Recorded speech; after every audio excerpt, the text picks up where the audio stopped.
But you can learn more from a tree's rings than its age. The rings are actually recording devices that can tell us about climate change, past and present.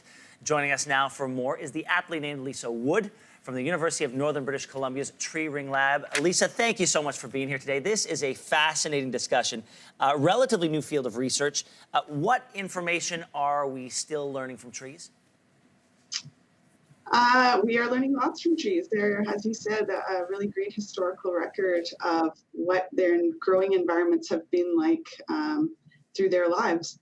So we learn all about how climate is affecting their growth, which years in history may have been cooler than others, when droughts have been occurring throughout history, and then how we can use that information for how climate may progress in the future.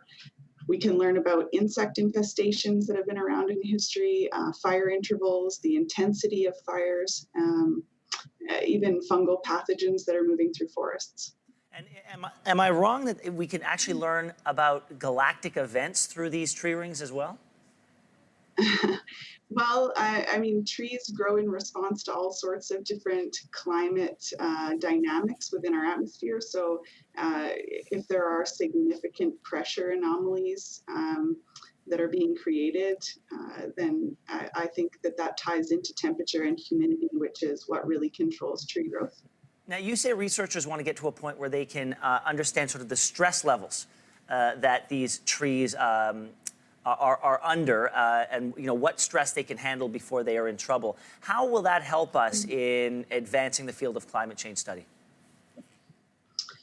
Well, that's one particular area that I'm quite interested in, actually, is looking at how resilient our trees are to changing climate. So we know we have this anthropogenic pressure that we're putting on our world, and trees record that, and they record that because they're sensitive to these changes in temperature and precipitation and humidity. So really looking at their tree rings and being able to determine what periods of time the trees are showing stress will let us know about how their environment is handling the stress, how the life forms in that environment are handling the stress, and then potentially we can predict years where we might see too much stress and potential community or population collapse.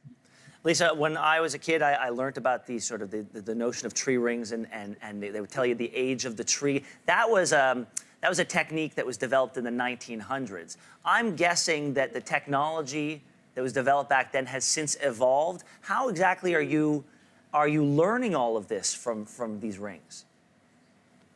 Yeah, that's a great question. So actually in my lab here at UNBC, we have some really cool technology where we can not just look at the rings that are growing and measure them using digital means, but also look at what's happening with the cells inside their tree rings. So we can look at all the way down to cellular level variation, wood density, how big the cell walls are, what the angle of the cells are growing at, and all of these things relate to those growing parameters within the environment. And we can see much more subtle changes in the tree when we look at those types of parameters. So, lots of different technology. X-ray densitometry has been around for a long time, but tons of different types of microscopy are used today to do this analysis. Lisa, like I said, fascinating work. We wish you and your team the very best of luck. Thank you so much. Thank you.